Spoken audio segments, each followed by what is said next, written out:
Okay, so let's set the scene for everyone. The date is September 1930. Right. And if we were to just, drop a pin on a timeline of American history, this is a moment of just profound cognitive dissonance. That's the perfect way to put it. The Roaring Twenties are completely over. They've crashed and burned. Black Tuesday, the big stock market collapse, was barely even a year ago at this point.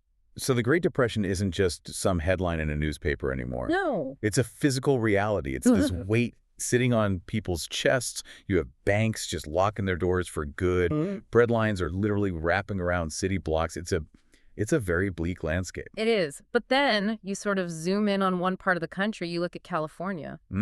Specifically Hollywood. Exactly. While the rest of the country is like living in this sepia-toned misery, Hollywood is just entering its golden age. They are manufacturing dreams on an industrial scale. It's such a strange paradox, isn't it? You have this extreme, grinding poverty living right next door to the most extreme, unbelievable glamour. And that contrast, that friction between the gutter and the stars is exactly where our story kicks off today. It is. We are doing a deep dive into the character of Alida from Dean Koontz's The Friend of the Family. We're really going to be unpacking the first part of her journey. And Alida is she's such a fascinating case study because she embodies that 1930s contradiction perfectly. Oh, so?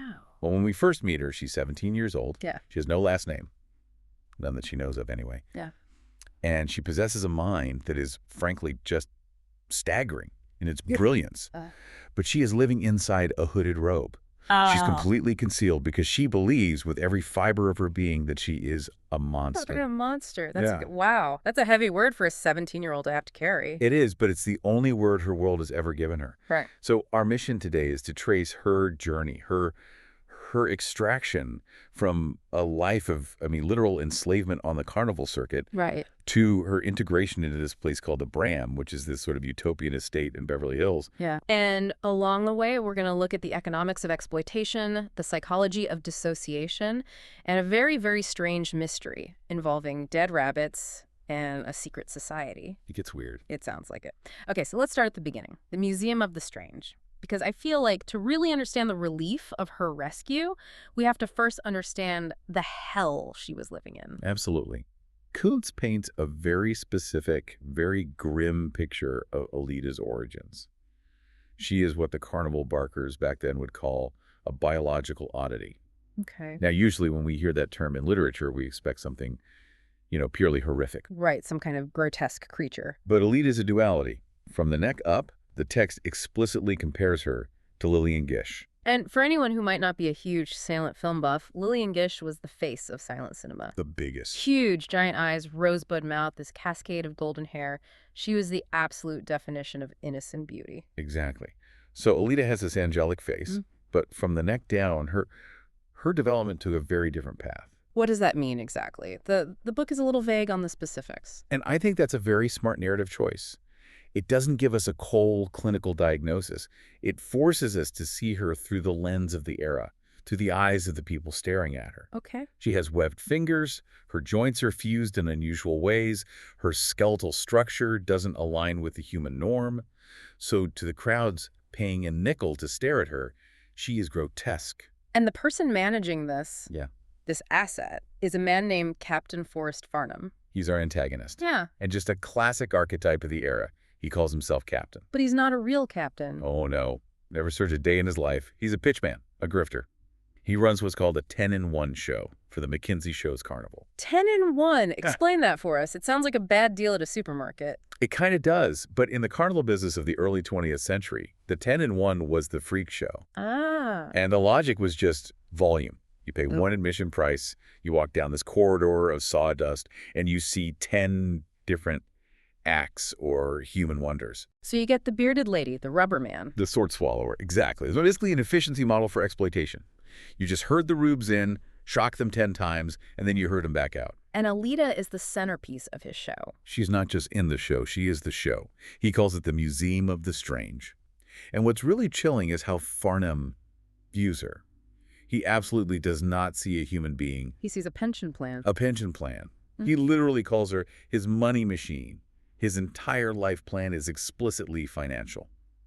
He's going to exploit Alida until he turns 50, amass a fortune, and then retire to a nice house on the coast. He has completely, utterly commodified her existence. And he's claiming to be her father or her uncle. He has some kind of legal standing. He does. He has adoption papers, but the narrative makes it very clear they are almost certainly forged or, coerced somehow. So where did she come? He bought her years ago from her mother, who was an alcoholic working the hoochie coochie shows. Stripping, basically. Essentially. And Farnham saw this child with a deformity, and he didn't see a tragedy. He saw a profit margin. That is just, it's sickening. But it raises a huge question for me about survival. You have the 17-year-old girl. She's brilliant. She's self-aware. How do you sit on a stage, half naked, while hundreds of strangers gawk at you day after day without completely losing your mind? She developed a very specific technique. She calls it deafening herself. This deafening herself. It's a profound form of dissociation. When she's on that stage, she looks out at the audience, but she just turns off the sound in her head. Oh. She visualizes them as fish in an aquarium. Fish. Yeah, fish. Their mouths are all moving, their eyes are bulging, but they're totally silent. They're behind glass. Wow. So by dehumanizing the audience? She protects her own humanity. If they're just fish, then their judgment doesn't matter. It can't touch her. But she doesn't just block things out, does she? She fills that void with something else. And this is my favorite part of her character. She is a voracious reader. Literature is her absolute lifeline. Because Farnham treats her like a trained dog, he barely ever speaks to her. So she lives inside books. What's she reading? The greats. Dickens, Austen, Thackeray. She specifically mentions Vanity Fair and Great Expectations. It's so interesting that she gravitates toward Dickens, of all authors. I mean, Dickensian novels are almost always about orphans or these downtrodden people finding some kind of moral clarity in a really messy, corrupt world. That is the absolute key. She uses these books to construct a moral framework that just doesn't exist in her actual life. Right. In her real life, the bad guy Farnham is winning. He's winning big. But in Dickens, the bad guy eventually gets his comeuppance. So she develops this belief that the world is made, that it has an author, and therefore it must have a plot. And she's just waiting for her own plot twist. She's just waiting for the next chapter. And that twist finally begins to form in San Diego.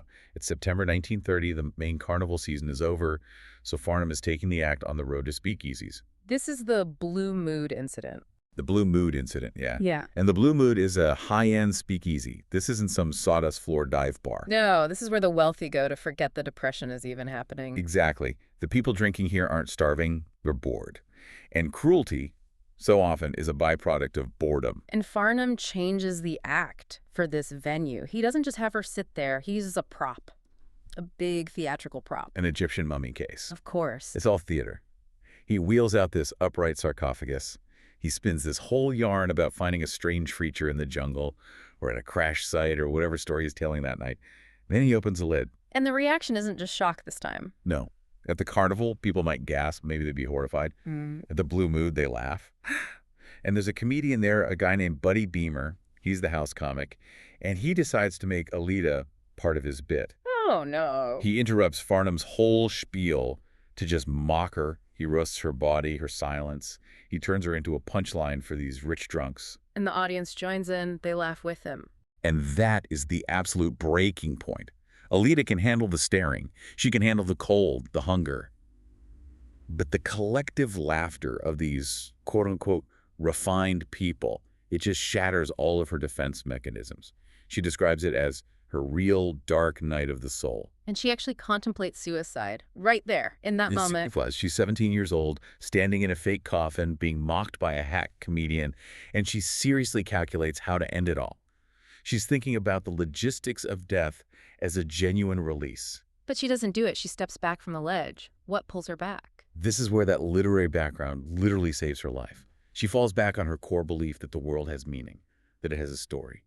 And she refuses to let a hack like Buddy Beamer write the final sentence of her life. It's an act of pure defiance. A profound act of defiance. She just decides to endure one more page. And thank goodness she does, because in the wings, the dressing room door is about to burst open. And in walk the Fairchilds, Franklin and Loretta Fairchild. These two are, I mean, they're almost too good to be true, aren't they? In a world of such gritty realism, they just swoop in like superheroes from another planet. Who are they? They're Hollywood royalty. They started out back in the silent film era. Loretta was a major actress, Franklin was a writer and a producer, and they successfully made the transition to talkies, which was actually really rare. A lot of careers died with silent film. A lot of them. But the text makes a point to emphasize that they were dreamers with limited resources who got very wealthy, but somehow managed to keep their souls intact. They haven't forgotten what it's like to struggle. So they're in the audience at the Blue Mood. They see this horrific abuse happening on stage. Most people would just, I don't know, leave, maybe complain to the manager on the way out. Right. But the Fairchilds go backstage. Loretta leads the charge. She's wearing this beautiful hyacinth blue silk dress, looking every bit the movie star, and she marches right up to Captain Farnham. And she doesn't ask him to stop. She tells him. Her first words are, "You have no right to do this." And Farnham, being the bully that he is, he tries to posture. He thinks he can intimidate them, that they're just some soft Hollywood types. He tries, but then Franklin Fairchild steps in. And this is so important. Franklin isn't just a checkbook. He's not just some rich guy. He physically pins Farnham to the wall. Hands around the throat. Hands around the throat. It establishes immediately that the Fairchilds are willing to use violence to protect the innocent. They are sophisticated, yes, but they are absolutely not soft. But eventually it does come down to money. Farnham realizes he's physically outmatched, so he pivots to his absolute favorite subject, profit. Of course. He tries to leverage those adoption papers. He threatens to take Alida across state lines where they'll never find her. He even implies that if he can't make money off her anymore, he might just kill her to cut his losses. So he's backing them into a corner. He is. The legal route, calling the police, that would take too long. And it would expose Alida to even more trauma and public humiliation. So they decide to buy her freedom. They ask him for a price. And Farnham, he just plucks a number out of the air. $40,000. Okay, we have to pause on that number. $40,000 in 1930. It is an absolutely astronomical sum. I mean, to put it in context for you, a brand new Ford Model A car cost about $600. No. A nice middle-class house was maybe $3,000 to $5,000. $40,000 is enough money to retire on comfortably for the rest of your life. It's millions in today's purchasing power. And Loretta Fairchild doesn't even blink. That is the defining moment of the whole scene. She doesn't haggle. She doesn't say, how about 20? Or can we do 30? She agrees immediately. And what does that signal to Alida, who's watching this whole thing unfold? It signals that she is not a product with a market value. Her safety, her life is worth everything they have. It's priceless. So Franklin has to go get the cash, which, I mean, that's a whole adventure in itself given the banking crisis. Right. Banks aren't exactly open. And Loretta stays behind to guard Alida. She does, with the pistol in her lap. I love that image. The glamorous movie star in the silk dress, just sitting there with the revolver. It's very Hollywood noir, isn't it? Yeah. She looks Farnham dead in the eye and says, if you try to take her, I will slit your throat. And you absolutely believe she would. She's channeling every tough heroine she's ever played on screen. The exchange happens. Farnham gets his blood money. And Alida gets into the back of a Cadillac V8. And that sensory shift is just immediate and overwhelming. She goes from the smell of stale beer and sawdust and sweat to the smell of leather and gasoline and expensive perfume. Exactly. They drive north along the coast. There's moonlight on the ocean. It is the first breath of clean air she has had in years, maybe ever. Now, they don't go straight to their home in Beverly Hills. They make a pit stop. At the Beverly Hills Hotel. Which feels like a very deliberate, very thoughtful choice by the author. Oh, it is. This is the decontamination phase. You can't just take a human being from a cage and drop him into a family dinner. You have to wash off the cage first, you know. So they rent a bungalow. And the very first step is a bath. Which sounds so mundane to us, but for Alida, it must have been revolutionary. Absolutely. Hot water. Rose-scented soap. Thick, clean, fluffy towels. And maybe most important of all, privacy. It's about restoring her bodily autonomy. 100%. For years, her body has been a public exhibit. In that bath, for the first time, she reclaims it as her own. And then comes the wardrobe. They don't just go to a department store. They bring in Marjorie Hollingsworth Merriman, a legendary costume designer. The Fairchilds call in a big favor. Marjorie arrives at the bungalow to measure Alida for clothes. And Alida is, as you can imagine, terrified. She's used to people recoiling in horror when they see her uncovered. She expects Marjorie to scream, or gasp, or just look away in disgust. But she doesn't. No. Marjorie asks to see Alida's hands, which are almost always hidden in gloves. Alida, trembling, shows her, and Marjorie takes those hands with their fused fingers and unusual shape, and she kisses them. That moment, wow, she kisses them. It's a gesture of reverence. It completely flips the script on Alida's entire life experience. Marjorie isn't tolerating the deformity. She is honoring the person. And she immediately starts sketching. Immediately. And she tells Alida, "We aren't going to dress you like a monk to hide you. We're going to dress you like a mystery." I love that line. It's brilliant. She designs these flowing robes with beautiful lace and intricate piping clothing that accommodates Alida's body but looks like high fashion, not a punishment. And then there's Giovanni Leone, the shoemaker. Same energy. He comes to the bungalow, treats her feet with absolute gentleness. He jokes with her. He tells her celebrity gossip. He makes her these custom boots that fit perfectly. And Alida later describes this treatment as kindness without pity. That is such a crucial distinction. Pity is hierarchical, right? It's I'm up here and you poor thing are down there. Pity separates. Kindness connects. And the Fairchilds and their circle are just flooding her with connection. So she is clean. She is dressed in beautiful clothes. She has shoes that don't hurt her feet. Now finally they go home to Bramley Hall. The Bram, as they call it. And it's a 10-acre estate in Beverly Hills. High limestone walls, expansive gardens, fountains with these stone dolphins. It's a fortress, but a beautiful one. A sanctuary. And inside this fortress is a staff that feels less like employees and more like a quirky, chosen family. It really is. It's this collection of unique souls that the Fairchilds have gathered around them. You have Julian and Victoria Summerton. The major domo and the housekeeper? Right. Julian is the major domo, very formal, very proper, constantly trying to straighten his naturally curly hair. Victoria is the housekeeper, and she's just warm and motherly and kind. And then there's Luigi Latuada. The chef. I want to eat at his table so badly. Oh, absolutely. Me too.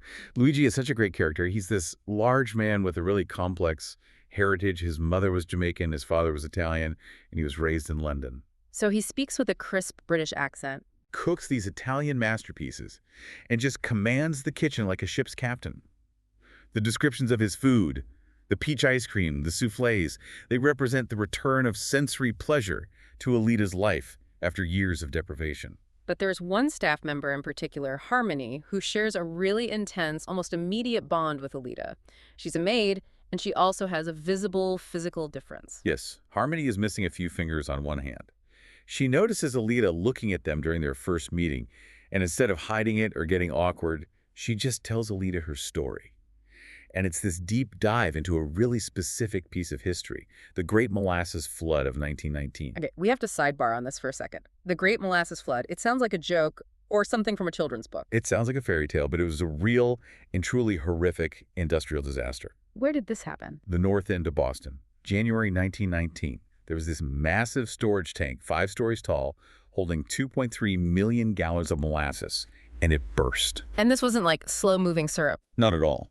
This is a wave of molasses, reportedly 25 feet high, moving at 35 miles per hour. It exerted enough pressure to snap the steel girders of the elevated railway and knock entire buildings off their foundations. It was a tsunami of syrup. And Harmony was there. She was just a child. She lost both her parents in the flood.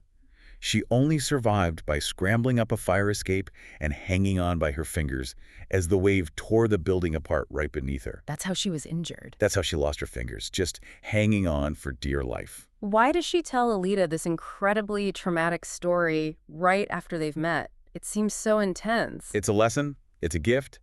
Harmony's personal philosophy, born from that tragedy, is stay alert. Stay alert. She tells Alida that life is this chaotic mix of terrible random luck, a wave of molasses that comes out of nowhere, and saving grace, a fire escape that happens to be in the right place. You can't control the wave, but you have to be ready to grab the ladder. Stay alert. That becomes a thematic anchor for the entire book, doesn't it? It absolutely does. It reminds us, and Alida, that even in the Bram, even in this perfect paradise, you can't go to sleep. The world is still dangerous. Speaking of dangerous minds, let's go to the library scene. This is where the Fairchilds realized they didn't just adopt a girl, they adopted a certifiable genius. Yeah, this is a huge moment. Alida walks into the Fairchilds library, which has thousands and thousands of books, and she's overwhelmed with joy. And she starts reciting. She starts reciting the opening lines of novels aloud, A Tale of Two Cities, The Three Musketeers. And at first, Franklin thinks she's just reading the titles or the spines. Yeah. But she's not holding the books. She's reciting them from memory. Franklin decides to test her. He pulls a random book off the shelf, flicks to a random chapter, and reads a single sentence aloud. And Alida, she just finishes a paragraph, verbatim. Wow. It turns out she has total recall, eidetic memory. She remembers every single word of every single book she has ever read. This completely recontextualizes her survival in the carnival, doesn't it? Completely. We thought she was just dissociating, just staring into space on that stage. But in reality, she was reading. She was projecting the text of David Copperfield or Vanity Fair onto the air in front of her. She was literally living inside the books to escape the cage her body was in. It wasn't just a hobby, it was a survival bunker. Her mind protected her when her body couldn't. And the family's reaction to this discovery is just perfect. They don't treat her like another freak show act. Not at all. Franklin just looks at her in awe and says, "This is a gift." They immediately reframe what the world would call freakishness as a superpower. And that seems to be the core ethos of the Bram. It is. What the outside world calls broken, the Fairchilds calls special. Which brings us to the other broken things in the house. The children. The Fairchild siblings, oh, they're a force of nature. Let's run down the roster for everybody. Okay, first up, you have Isadora. She's 12. She's the eldest, the natural leader of the pack. She's incredibly ambitious, already planning to travel the world, China, India, everywhere. She's the organizer. Then there's Harry. Harry is 9. He is the boy of action. And he has 2 very specific, very strange obsessions: dentistry and poker. Dentistry and poker, that is a Venn diagram with very, very little overlap. You'd think so. But in Harry's mind, they make perfect sense. He reads textbooks on dental surgery and studies poker strategy with equal intensity. He's quirky, he's intense, and he provides a lot of the story's comic relief. And finally, the youngest girl, Gertrude. Gertrude is 10, and as she would quickly correct you, 10 and a half. She is described as being cute as a button. But she, like Harmony and Alida, also has a physical difference. She was born with a deformed hand missing fingers, and part of her palm is gone. And that moment when Alida first meets Gertrude must be so heavy. It's incredibly powerful, because Alida sees a child who looks a little bit like her, physically different, but who is happy and confident and completely, utterly adored. It's living proof. It's living proof that her body doesn't automatically disqualify her from happiness. It shows her that she can be okay. And we can't forget the 4th sibling, Raphael. The German Shepherd. A failed movie dog. I love this. It's the best backstory. Failed why? What did he do wrong? He couldn't act. If a scene required him to be mean or snarl at an actor, but he could sense that the actor was a nice person in real life, Raphael would just wag his tail. He couldn't do it. It was too authentic. He couldn't fake emotion. That is the most noble reason to fail out of Hollywood, isn't it? It really is. And Raphael accepts Alida immediately. Instantly. He just walks over and leans against her leg. And for someone who's been treated like a monster her whole life, having an animal trust you instantly like that, it's a huge validation. So the kids accept her, the dog accepts her, and naturally the very next thing the kids do is decide to induct her into their secret society. The Clyde Tombaugh Club. Named after Clyde Tombaugh, who Right. was the man who discovered Pluto, right? That's the one. And that discovery had just happened that very year, 1930. So the whole world was obsessed with discovery and looking at the stars. Sure. But these kids, they aren't looking for planets. They're looking for dark secrets within the Bram itself. And this is where the genre of the story starts to shift a little bit.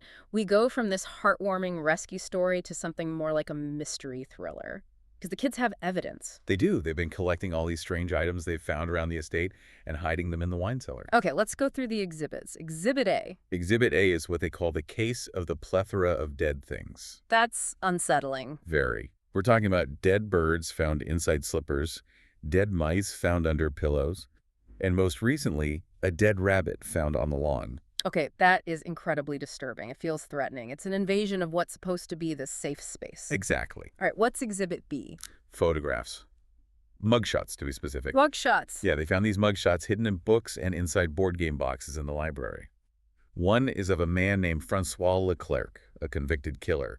The other is of Martin S. Leverett, the man Leclerc killed. Why on earth are there mugshots of a killer and his victim in a movie producer's house? Well, the kids figured out the connection. They found a cast list for a movie their parents produced a few years back called Darkmoor Lane. Leclerc and Leverett were both extras in the film. They play Gangster 1 and Gangster 2. So the dead guy and the guy who killed him both worked for the dad. That's strange. Very strange. Yeah. And then there's Exhibit C, a jar label from a jar of Gerber baby food. but the eyes of the baby on the label have been violently blacked out with ink. Ugh. That is a very specific kind of malice, isn't it? Defacing a picture of a baby. It suggests a real hatred of innocence. Now, the thing is, the kids think this is all a game. They think it's an elaborate scavenger hunt left by the staff or their parents to keep them entertained. They're having the time of their lives investigating it. But Alida knows about real darkness. She knows this doesn't feel like a game. Her intuition is just screaming danger. And she uses those incredible research skills to start connecting the dots. She looks up the name Leverett in a zoology book in the library. The victim's name. Right. And what does she find? A leveret is a young hare, a rabbit. The dead rabbit on the lawn. Exactly. She's the first one to realize the dead animals aren't random. They're a message. They are referencing the dead man, Martin Leverett. Someone is orchestrating this whole tableau of death inside the house. That is terrifying. Who do they think it is? Well, this is where things start to get a little supernatural, or at least seemingly supernatural. Alida starts having these visions. Daymares, she calls them. What does she see? She'll be looking in her bathroom mirror, and suddenly she sees Captain Farnham standing right behind her. Is he actually there? Like a ghost? He's not physically in the room, but she sees him. And she sees him with an albino detective. And she can hear them plotting to find her.